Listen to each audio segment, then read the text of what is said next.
also. So I would have been very different. In the cold weather. It would, no, it just It's been would a have different life than I had. So, one of my dreams is to go to Alaska.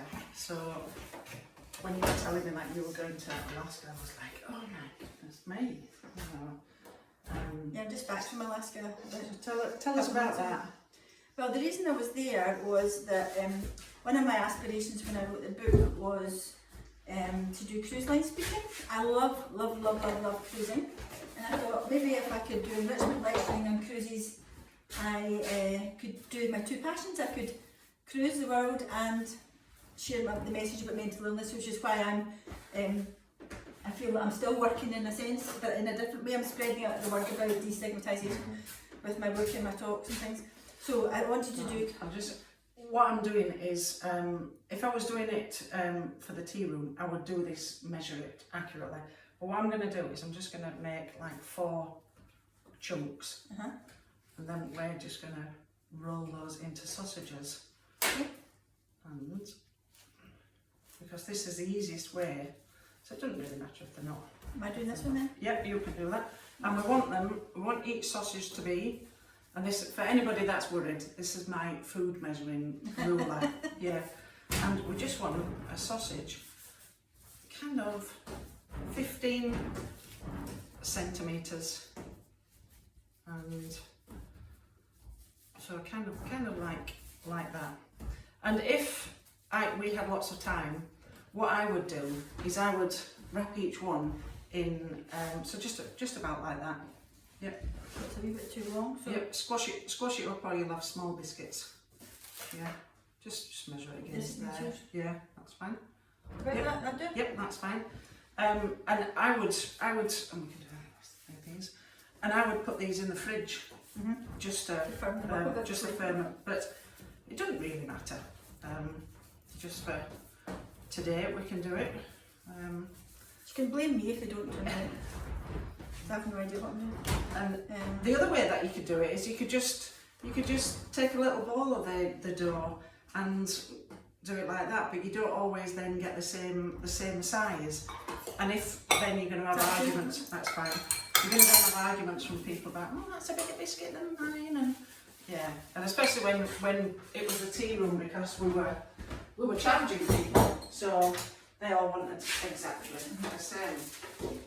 So what we're going to do is we're just going to cut one of those into 15 pieces, so about 1 centimetre each. Yep. Move these like that. So maybe you'll do a bit about your art then, well, no, I don't know. I think if I did do, I've not got a plan to do one, but if I did do another book, see, I was just saying about I was doing the cruise, so I did cruise line lecturing, so I've been doing lecturing. Am I going to try and do this one myself? 7. I'll have a go. 10. Well, I only got 10 out of mine, so mine are the big biscuits. And as I say, it doesn't matter for us. And then all you're going to do is kind of just squash them out like that. Make them into a shape that's... I've got one that's a bit dodgy at the end. But or I'd maybe just cut that as one, or they'll be too small. You don't want them too big because they do spread, but you don't want them too small, or as the bigger ones are cooking, the others will burn. 1, 2, 3, 4.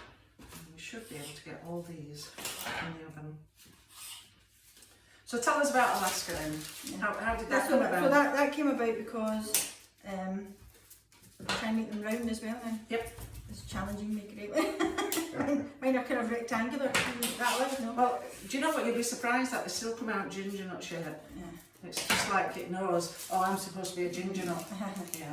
So I decided when I wrote my book that I would try and do some cruise line lecturing, and so I'll be spreading the word and cruising at the same time. Unfortunately, when I was in Antarctica on holiday at the start of this year, I met some people. It was a 5-star cruise, it was a nice cruise line, and I spoke to some staff, and they put me in touch with the person that books for the cruise line in Miami. And when I came back, I spoke to them, and they booked me to go to Japan for 2 weeks lecturing, and I ran some art classes as well on the ship. And then more recently in September, the same ship booked me again, and I went for 3 weeks, and it was Alaska across the Pacific to Japan. So I was away for 3 weeks. So Right. I was lecturing and running art classes on the ship. So it was really good fun. So they'll maybe book you again now. Well, that's what I'm going to pursue next week. I've been really busy because last week was Scottish Book Week, and I was doing quite a few, I had 4 Meet the Author events, and I had an open studio event for my arts business. So it was a very busy week. So I thought, which I went along, and it was good. and you did some baking, gluten-free baking. I won the raffle. Yeah, you won a One hamper of the raffles, yes. with some of my artwork, a mug and Yeah. posters and things in it. Yeah. So Yes, yeah, I made some so- coffee cakes, didn't I? so the coffee cakes went down really well. Yeah. And we were advertising Deborah's book, her Magical Tea Room Yeah. dairy-free, gluten-free recipe book, and some of my visitors that bought it. That was good. So they were trying our cakes and enjoyed them very much. Yeah. So, and it meant they didn't have to eat my baking, which was always good because I can't bake, so that was fine. I tell you, I was chatting away to your mum a lot of the time. And she is just an amazing person. She's 92 and Yeah. she's very proud of her family. So yeah. I'm very slow at this, you can tell, but I was talking a lot. That explains. So just put a little pretty pattern with a fork. Yep. Is that? Yep, that's fine.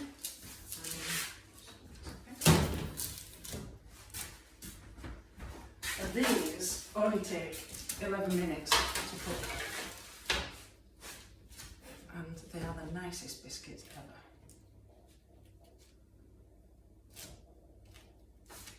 Mine's a slow motion set. I'll just let you do your stuff, you know what you're doing. So, but no, you came along, you enjoyed it? I did, it was lovely. Yeah, and I mean your artwork. So tell us, how did you go from writing a book to doing artwork and the what's they called, pointillism? Pointillism is pictures made of individual dots of ink, you go dot dot dot dot, and it's quite time consuming. We'll show them into the camera later. So Yeah. so I was during lockdown. Watercolour is the medium I was used to. I did my higher art at school, got an A, got accepted for Glasgow School of Art, but then decided to train as a medical doctor and didn't really do art for 38 years. And when I retired, I was going to just go back to a wee bit of art, but then of course I was expecting my husband to be there and I was just going to do it as a hobby. But when he passed away, I built a studio in my garden and decided I would do a bit more art to fill the time. But then I think after a couple of months I started to feel really guilty, because I thought I've been caring for people all my life and now I can really do what I like. It felt really self-indulgent, and my friend said to me, why don't you sell the art, because that way there's a purpose to it rather than you just doing it because. And that's why I ended up starting a wee art business. Right. And it's mostly pet portraits I do in wedding venues and things like that, but I've started doing, as you know, some glass art and But you were teaching that on the ship, I weren't you? did the pointillism on the ship, so I did themed pictures. So in Alaska I did a brown bear, because we'd seen the bear grabbing the salmon out the river and eating it and all that. So I did a bear and a sea otter, we saw some sea otters. And then in Japan I did koi carp and Japanese doll, but I was fortunate to go there early in the year, it was cherry blossom time, so did some cherry blossom. So I did pictures that were themed to the cruise. So. People came and had a go. You just need a pen and a bit of paper, so anyone can do it. So. Yeah, we'll show those in a little bit. I could hardly write my name. So we have now got our ginger nuts ready, and these are going to go in the oven at 160 in my fan assisted oven, so that would be 180. And if you were putting it in a gas oven, you'd have to look that up. I don't know gas, because I just use electric. But these are going to go in for That's about 4 or 5. no, it'll be a little bit higher than that. Yeah, I'll find out. And they're going to go in the oven for about 11 minutes. And with ginger nuts, you can kind of tell whether they're ready, because the smell tells you whether they're ready. And is that the burnt smell? Or? that is the burnt smell. Yeah, if they've gone to the burnt smell, they've gone too far. I promised that whether mine were burnt or not, I'd show it in No, we will. Own up if I burn them. Yeah, no, we will show them. And so the longer you cook them, the crunchier they become.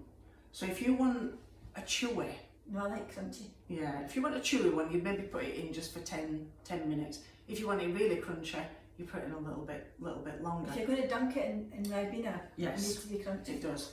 And when they come out of the oven, they will be a little bit soft, so you just give them a couple of minutes. So we will show them when they come out, but we're not going to keep the video on while they're actually cooking. So we're going to cook these, and then we're going to come back and we're going to have some more chat while we're eating our unburnt ginger nuts. You have faith. I have faith.